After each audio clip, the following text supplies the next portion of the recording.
అందరికీ నమస్కారం. ఈనాడు శనివారము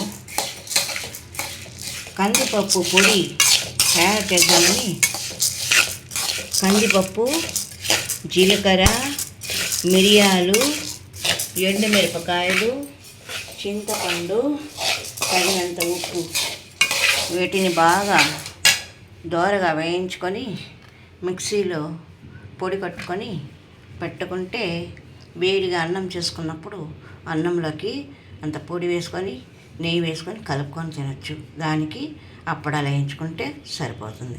ఇది చలికాలంలో మనం కూరగాయలు లేవు అని బాధపడకుండా అప్పటికప్పుడు త్వరగా చేసుకునేదానికి భోజనం చేసుకోవడానికి అన్నం ఒకటి వండుకుంటే ఇలా పొడి చేసి పెట్టుకోవడం మంచిది. గతంలో నువ్వుల పొడి చేస్తాను కదా, ఇప్పుడు కందిపప్పు పొడి చేస్తున్నాను.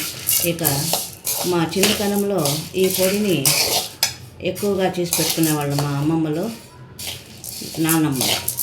మేము ఎప్పుడైనా వెళ్ళినప్పుడు ఆ కాలంలో కరెంట్ లేదు కదా పల్లెటూరులో, అప్పుడు అప్పడాలు వేయించి అన్నం ఒకటి వండి పెట్టి ఈ పొడి వేసి అంత నెయ్యి వేసి అన్నం పెట్టేవారు.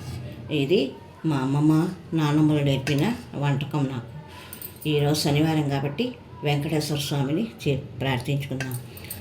శ్రీనివాస గోవింద, శ్రీ వెంకటేశ గోవింద, భక్తవత్సల గోవింద, భాగవత ప్రియ గోవింద, నందనందన గోవింద, నవనీత శౌర గోవింద, పశుపాలక శ్రీ గోవింద, పాహి మురారే గోవింద, శ్రీవత్సాంకిత గోవింద, శ్రీముద్రాంకిత గోవింద, విరజాతీత గోవింద, విరోధి మర్జన గోవింద, పక్షివాహన గోవింద, పాండవ ప్రియ గోవింద, పురాణ పురుష గోవింద, పుండరీకాక్ష గోవింద, గోవింద హరి గోవింద, గోకుల నందన గోవింద, గోవింద గోవింద గోవింద, గోవింద గోవింద గోవింద, గోవింద గోవింద గోవింద.